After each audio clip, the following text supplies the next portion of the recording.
होगी बारिश वचन की, फूल खिलेगा सच्चाई का।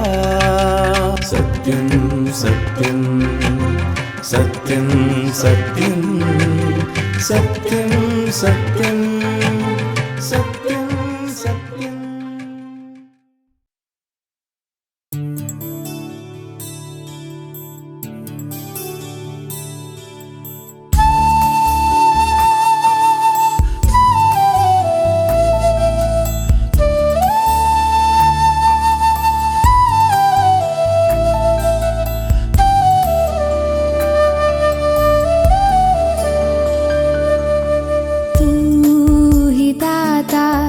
विश्व विधाता तेरी दुनिया सारी, तेरी दुनिया सारी। कैसा ये इंसान बनाया, शान तेरी है न्यारी, शान तेरी है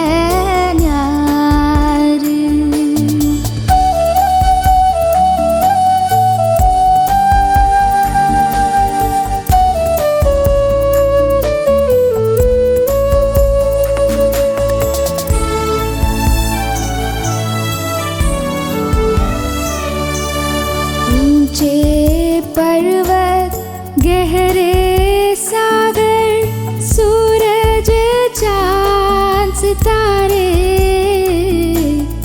ऊंचे पर्वत गहरे सागर, सूरज चांद सितारे।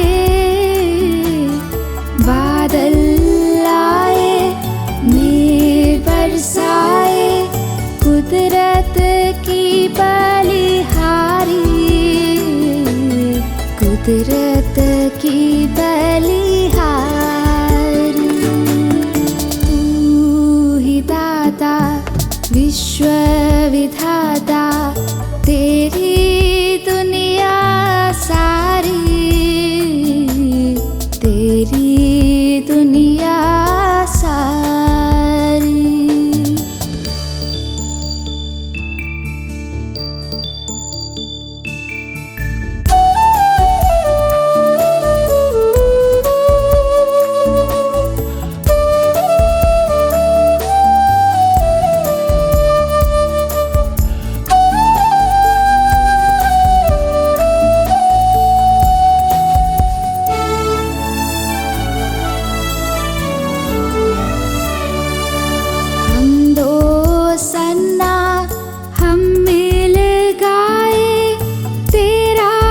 शुक्र करे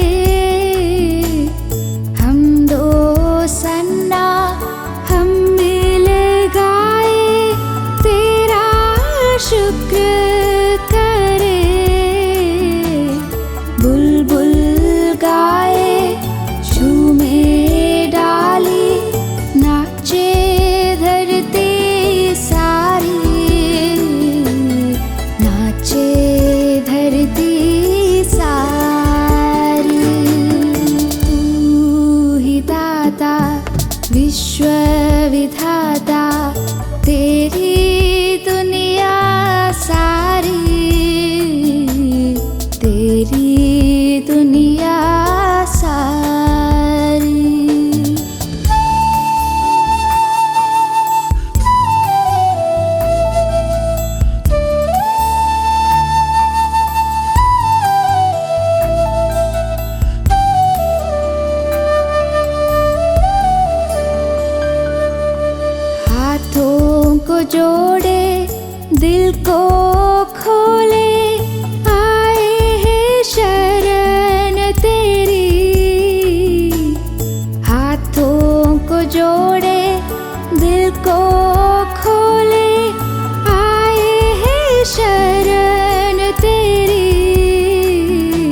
प्यारे दर्शकों, हम अगापे सुसमाचार सेविकाई की ओर से सत्यम सत्यम कार्यक्रम के माध्यम से प्रभु यीशु मसीह का सुसमाचार आपके लिए लेके आए हैं। सबको जय मसीह की, प्रभु के नाम की महिमा हो।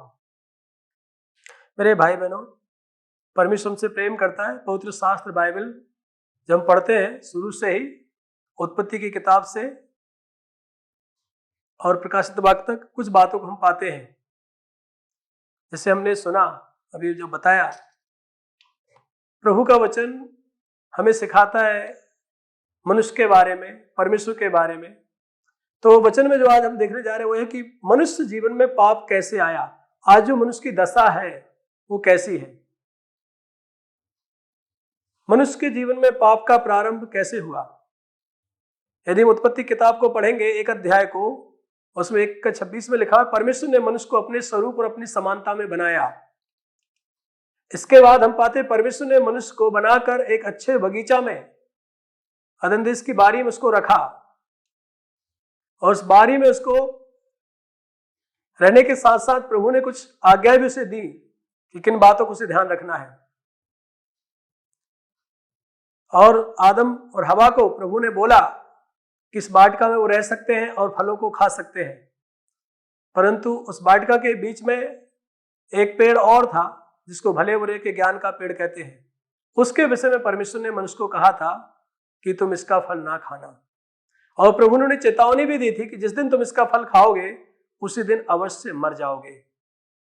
और हम आगे पाते हैं पवित्र शास्त्र बाइबल में 3 अध्याय में,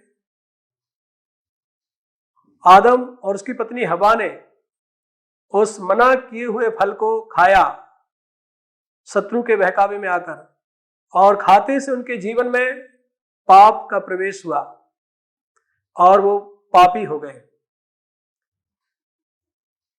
और हम जानते हैं जो पापी हो गए तो पाप कैसे आ गया उनके, क्यों उन्होंने फल खा लिया। तो पहला हम कारण देखते हैं मनुष्य जीवन में पाप का प्रारंभ। तो प्रारंभ क्यों हो गया, कैसे हो गया, उसका कारण परमेश्वर ने कहा था कि फल ना खाना, जिस दिन तुम फल खाओगे उसी दिन अवश्य मर जाओगे। हम वचन में पाते परमेश्वर ने आदम और हवा को मरने के लिए नहीं बनाया था, उनको जीवित रहने के लिए बनाया था। और फल भी वहां पे जो रखा था वो मरने के लिए नहीं रखा था, परमेश्वर का अपना कुछ उद्देश्य होगा उसमें। प्रभु ने साफ कहा था कि फल ना खाना, खाओगे तो मर जाओगे। इसका मतलब प्रभु चाहते हैं कि आदम हवा जीवित रहे, प्रभु नहीं चाहते कि मरे, इसलिए उन्हें मना किया, चेतावनी भी दी, आगाह भी किया गया था। हम उत्पत्ति किताब में पाते हैं आदम और उसकी पत्नी हवा सर्प के कहने से, शत्रु शैतान के कहने से उस फल को वो खाते हैं। उस घटना को हम 3 अध्याय में पाते हैं उत्पत्ति में। इस प्रकार से है वो कि जैसे प्रभु ने कहा था उसके विपरीत कुछ बातों को बढ़ा चढ़ा के मिला के शैतान ने उनसे पूछा, और उन्होंने उनकी बातों में, उसकी बातों में आकर उस फल को खाया। तो सबसे पहले जो शुरुआत होती है पाप के प्रारंभ की वो है परमेश्वर ने कहा था तुम फल खाओगे और निश्चय मर जाओगे। लेकिन परखने वाले ने, वो जो शैतान वहां आया सर्प के भेष में, उसने स्त्री से कहा, जो आदम की पत्नी थी हव्वा, उससे कहा तुम निश्चय ना मरोगे, वरन जिस समय तुम फल खाओगे उस दिन तुम्हारी आंखें खुल जाएंगी, तुम भले बुरे का ज्ञान पाकर परमेश्वर के तुल्य हो जाओगे, अर्थात परमेश्वर जैसे बन जाओगे। ये बात हवा को शैतान ने बोली और उसने उसको गंभीरता से ले लिया, और प्रभु ने कहा था खाओगे तो निश्चय मरोगे। सर्प ने कहा तुम खाओगे और निश्चय ना मरोगे, परंतु परमेश्वर के जैसे बन जाओगे। मेरे भाई बहनों, उस समय हवा ने, हम पाते हैं कि उस फल को देखा कि देखने में अच्छा है, खाने के लिए भी चाहने योग्य था, उनके लिए बुद्धि देने के लिए चाहने योग्य है, और उसने उसमें से तोड़कर खाया और अपने पति को भी दिया। आदम ने भी उसको अपनी मर्जी से, स्वेच्छा से खाया, जानबूझकर खाया। उसको मालूम था कि प्रभु ने कहा है खाएंगे तो मरेंगे। उसने उस फल को खाकर क्या किया, फल में मृत्यु नहीं थी, लेकिन मृत्यु किसमें थी, उसको प्रभु के खिलाफ जाने से। इस प्रकार एक प्रकार के वो मृत्यु का ही फल है। क्यों? यदि प्रभु की आज्ञा जिसमें नहीं है कोई भी काम को करने से जिसमें प्रभु की अनुमति नहीं है, वो काम मृत्यु को ही लाता है। आदम और हवा ने सबसे पहला जो काम किया वो ये था, परमेश्वर की बात को विश्वास नहीं किया। प्रभु ने कहा था निश्चय मरोगे, सर्प ने कहा निश्चय ना मरोगे। उन्होंने किसकी बात को यकीन किया? उन्होंने सर्प की बात को सच माना, उसकी बात को सत्य माना, उसकी बात को हकीकत जानकर ग्रहण किया। परमेश्वर ने कहा था निश्चय मर जाओगे, इस बात को उन्होंने झूठ समझा और परमेश्वर पर विश्वास न करके उन्हें परमेश्वर की बात पे संदेह हुआ। उन्होंने प्रभु की आज्ञा को, प्रभु की बात पे विश्वास नहीं किया, उनके जीवन में अविश्वास आया। मेरे भाई बहन, जब भी कोई परमेश्वर पे विश्वास नहीं करता, अविश्वास, परमेश्वर पर अविश्वास जो है वो मनुष्य जीवन में पाप का प्रारंभ है। तो प्रभु की बात को विश्वास नहीं करना, प्रभु के ऊपर अविश्वास मनुष्य जीवन के पाप का प्रारंभ है। और हमेशा ही प्रभु पे जो विश्वास नहीं होता, अविश्वास हमेशा अनाज्ञाकारिता की तरफ लेके जाता है। पहले उन्होंने प्रभु की बात को विश्वास नहीं किया, इसके बाद फल खाना उनके लिए आसान हो गया। यदि वो प्रभु की बात को यकीन करते तो उस फल को कभी ना खाते जो प्रभु ने उन्हें मना किया था। हम जिसको उत्पत्ति 2 अध्याय के 15 से 17 के बीच में पाते हैं, उन पदों को, और हम पाते कि उन्होंने उस फल को खाया तो अविश्वास ने अनाज्ञाकारिता की तरफ मनुष्य को ढकेल दिया और अविश्वास ने मनुष्य को अनाज्ञाकारी बना दिया। और इस प्रकार से अविश्वास और अनाज्ञाकारिता मनुष्य के जीवन में पाप का प्रारंभ है। आज भी वर्तमान में भी जो कोई प्रभु पे विश्वास नहीं करता वो उसकी बात भी नहीं मानता, और जो उस पे विश्वास नहीं करेगा, बात नहीं मानेगा, उसके खिलाफ काम करेगा, और ये निश्चय रूप से प्रभु के खिलाफ बगावत है। परमेश्वर सबसे अधिक जिस बात से क्रोधित होता है वो है अविश्वास। अविश्वास कभी भी परमेश्वर के साथ रहने नहीं दे सकता। तो यह है पाप का प्रारंभ मनुष्य जीवन में। अब पाप यदि हुआ है तो उसका परिणाम भी आएगा। दूसरी बात हम देखते हैं पाप का परिणाम। पाप का परिणाम क्या है? यदि अविश्वास है, अविश्वास ने अनाज्ञाकारी बना दिया, अनाज्ञाकारिता के चलते, इस सब के चलते मनुष्य पापी हो गया। पाप आया तो उसका परिणाम लेके आया। क्या लेके आया? पाप ने मनुष्य को परमेश्वर से अलग कर दिया। प्रभु ने कहा था निश्चय मर जाओगे, इसका मतलब परमेश्वर का वचन सत्य होना तय है। आदम और हवा उसी क्षण, जिस क्षण उन्होंने प्रभु को विश्वास नहीं किया, आज्ञा का उल्लंघन किया, उसी क्षण उन्होंने आत्मिक जीवन खो दिया, परमेश्वर के साथ संबंध को खो दिया। आत्मिक मृत्यु ने मनुष्य के जीवन में घर कर लिया। आदम और हवा आत्मिक रूप से मर चुके थे, उनका ईश्वर के साथ उसी घड़ी संबंध टूट चुका था। वो उस बगीचा में रहने का अधिकार खो चुके थे। कोई भी व्यक्ति संसार में पाप की उपस्थिति में और परमेश्वर की उपस्थिति में एक साथ जीवन नहीं बिता सकता। या तो इंसान पाप के साथ रहेगा या परमेश्वर के साथ रहेगा। कोई भी व्यक्ति परमेश्वर की उपस्थिति में नहीं रह सकता। उन्होंने उस बगीचा में रहने का अधिकार खो दिया। कोई भी व्यक्ति को पाप के साथ रहकर बगीचा में, प्रभु के बगीचे में रहने का कोई अधिकार नहीं है। इसके बाद वो महिमा से ढके हुए थे। वो यद्यपि वस्त्र नहीं पहने थे लेकिन कभी भी नंगे नहीं थे। वो कपड़े नहीं थे, नंगे थे, लेकिन उनके जीवन में नंगापन नहीं था। लेकिन फल खाते से उनके जीवन में नंगापन आया। इसका मतलब ये है, जैसे उसमें लिखा हुआ है रोमियो की पत्री 3 अध्याय में उसके 23 पद में, और सबने पाप किया और परमेश्वर की महिमा से रहित। जिस दिन आदम हवा ने पाप किया वो परमेश्वर की महिमा से दूर हो गए, परमेश्वर की महिमा उनके जीवन से चली गई। मेरे भाई बहनों, पाप का परिणाम है परमेश्वर की महिमा से दूर करना, परमेश्वर की उपस्थिति से दूर करना, परमेश्वर के संगति से दूर करना, उस बगीचे से दूर करना जिस बगीचे में वो थे। परमेश्वर की उपस्थिति में वो रह नहीं सकते। परमेश्वर के शत्रु की बात को मानकर कोई परमेश्वर के साथ कैसे बना रह सकता है? परमेश्वर के शत्रु की बात मानकर कोई परमेश्वर के साथ बना नहीं रह सकता। शैतान और संसार और ईश्वर के साथ संबंध एक साथ नहीं हो सकता। मेरे भाई बहनों, आदम हवा के जीवन में वो श्राप आया, और श्राप यह है कि उनके जीवन में मृत्यु आ गई। और जिस जीवन के फल को खाने का उन्हें पहले अधिकार था, हम आगे पाते हैं वो अधिकार भी उनसे छीन लिया गया। फिर प्रभु ने उस बगीचा में पहरा बैठाया और आदम हवा को उस बगीचे के फल खाने से रोक दिया, उस फल को जिसका नाम था जीवन का फल। इसका मतलब पाप के साथ जीवित रहने का अधिकार भी खत्म होता है।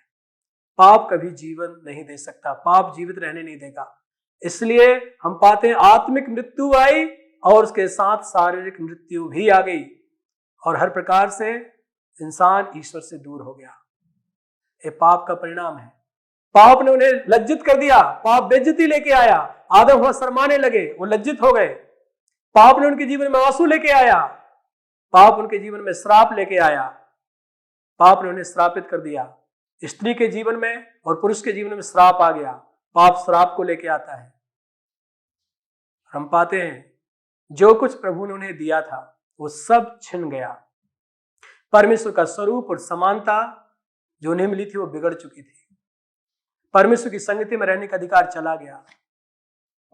प्रभु के उनके साथ डेली बातें करता था, वो संगति चली गई प्रभु की। अब आदम हुआ प्रभु की संगति में, जो खुल के प्रभु से बात कर सकते थे प्रतिदिन, वो बात करने का अधिकार चला गया। अब वो प्रभु से डरने लगे, भय खाने लगे और इस प्रकार से मनुष्य के जीवन में आंसू और दर्द और वेदना आ गई, श्राप आ गया। और अंत में प्रभु ने कहा तो मिट्टी तो है और फिर मिट्टी में मिल जाएगा।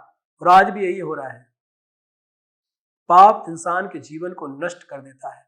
पाप का परिणाम बहुत भयानक है, जानते हैं।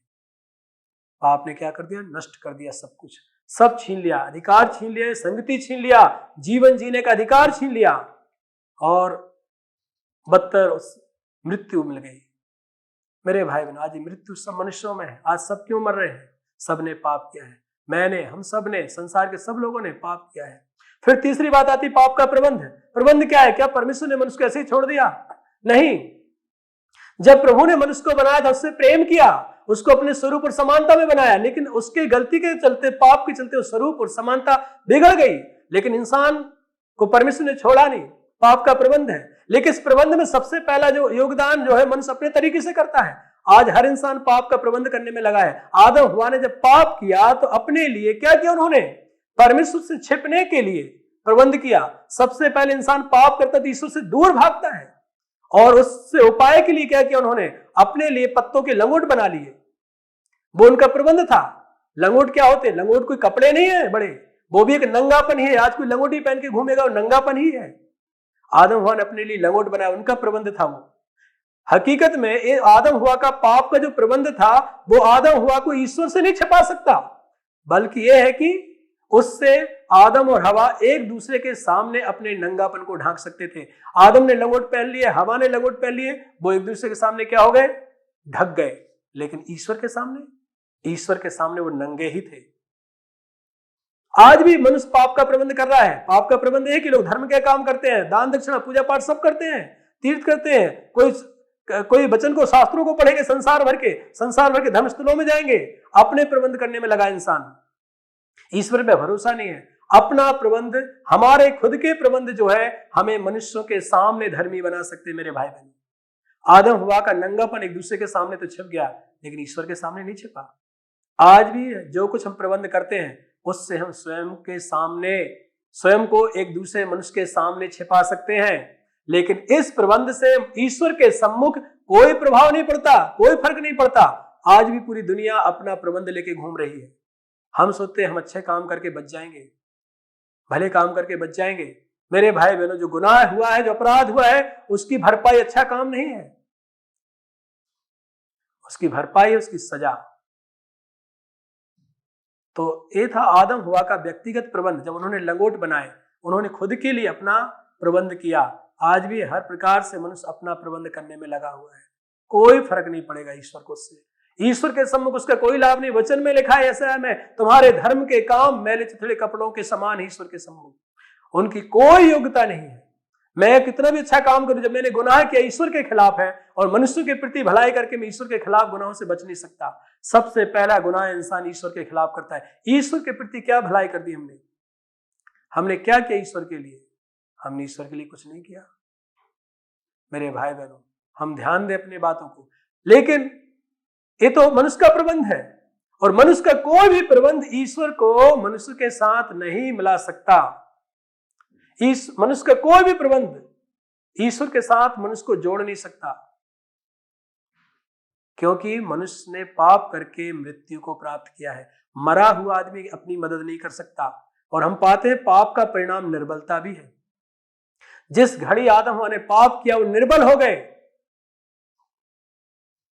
कितने निर्बल? जितना निर्बल की एक मुर्दा होता है स्वयं की मदद करने के मामले में, आदम हुआ उतने निर्बल थे। एक इतना निर्बलता कि अपने आप को माफी भी नहीं मांग सकते थे, उन्होंने माफी भी नहीं मांगी। इतनी निर्बलता में पाप ने ढकेल दिया। पाप सचमुच में मनुष्य को पूरी रीति से निर्बल बना देता है।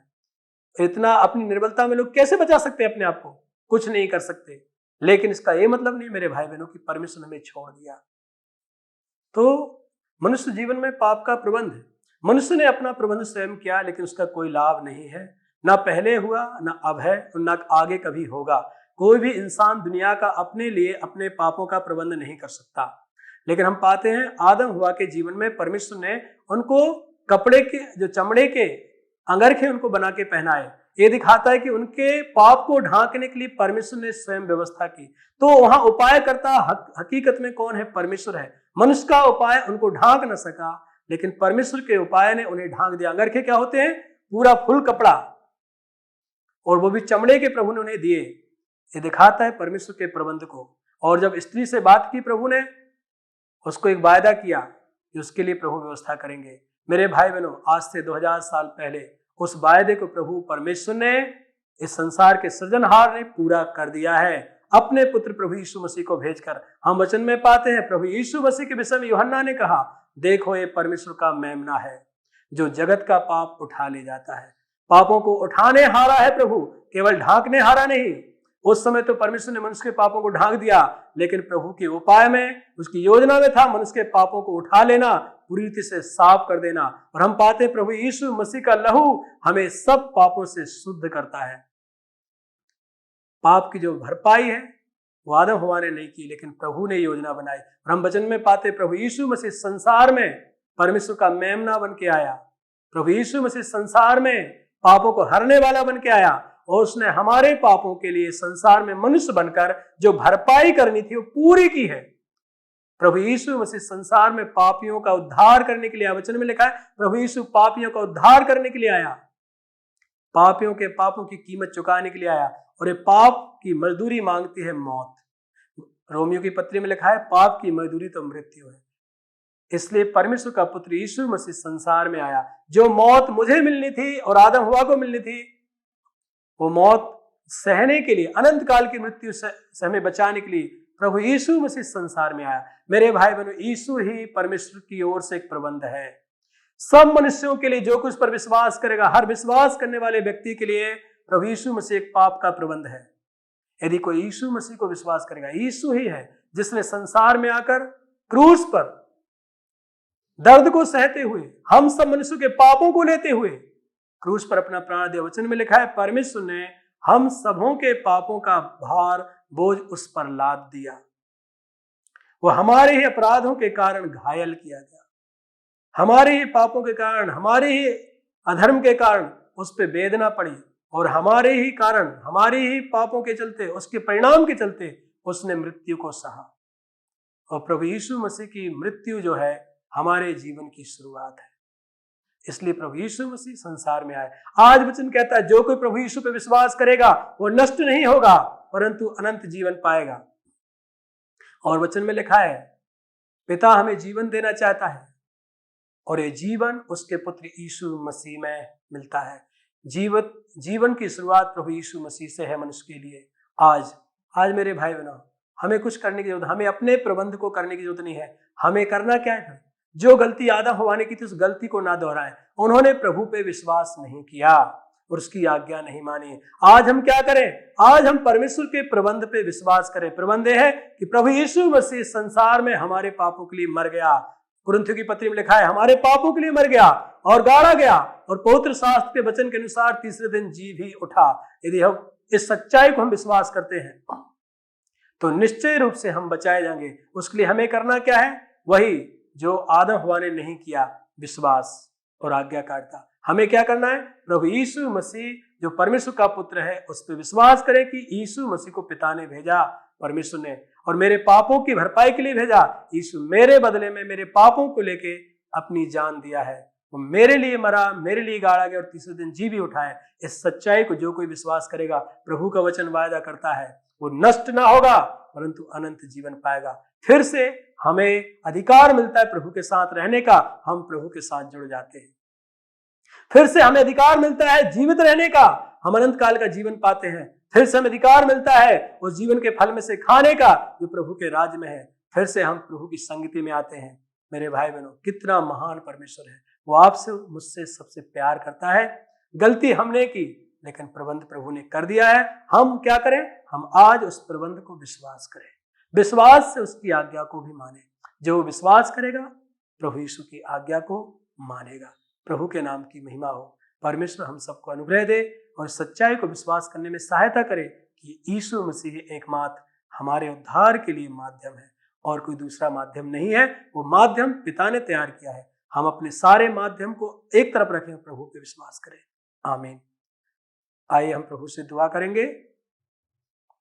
हमारे सर्वशक्तिमान पवित्र पिता, आप जो स्वर्ग में हैं, आपकी महिमा हो। भाई बहनों ने वचन सुना, अनुग्रह दीजिए। हमने तो पाप किया प्रभु, अविश्वास और अनाज्ञाकारिता के चलते पापी हो गए। उसका परिणाम मृत्यु आया और आपकी संगति से दूर हो गए। और हमने अपने प्रबंध किए और खुद के प्रबंध से हमने अपने आप को ढांकने की कोशिश की। उससे आपके सम्मुख कोई लाभ नहीं होता प्रभु, परंतु लाभ तो आपने दिया है। हम अपने कामों से एक दूसरे के सामने धर्मी ठहर सकते, लेकिन आपके सामने नहीं। पिता धन्यवाद, आपने हमारे प्रबंध की योजना, हमारे पापों से छुटकारे की योजना उसी बगीचे में बनाई। धन्यवाद। और उसको 2000 साल पहले यीशु मसीह को भेजकर पूरा किया है। सुनने वाले भाई बहनों को इस सच्चाई को विश्वास करने में सहायता कीजिए और आपकी आज्ञा पालन करने में सहायता कीजिए, ताकि दोबारा आपके साथ संबंध जुड़े और हमेशा के लिए संबंध जुड़ जाए। फिर से हमें महिमा का वस्त्र मिले और प्रभु की संगति और उपस्थिति मिले सभी को। धन्यवाद पिता, अपनी दुआ को सुना है। प्रभु यीशु मसीह के नाम से हम दुआ करते हैं। आमीन। सबको जय मसीह की। हम आशा करते हैं कि यह संदेश आपके लिए आशीष का कारण बना है। यदि आप प्रभु यीशु मसीह के बारे में या बाइबल के बातों के विषय में अधिक जानकारी लेना चाहते हैं, या आपके समस्या के बारे में प्रार्थना निवेदन रखना चाहते हैं, या आप कोई सुझाव हमें देना चाहते हैं, तो आप हमारे पते पे ज़रूर लिखिए। हमारा पता है अगापे गॉस्पेल मिनिस्ट्री, 87 मैत्री नगर, कोल्लम 691002। आप हमें फ़ोन या व्हाट्सएप के माध्यम से भी संपर्क कर सकते हैं। हमारा फ़ोन नंबर है 7898160067 या फिर 9960156585। इस प्रकार के और भी संदेश सुनने के लिए हमारे YouTube चैनल सत्यम सत्यम या फेसबुक पेज सत्यम सत्यम पर जाएं। परमेश्वर आप सभी को आशीषित करे। होगी बारिश वचन की, फूल खिलेगा सच्चाई का। सत्यम सत्यम सत्यम सत्यम सत्यम सत्यम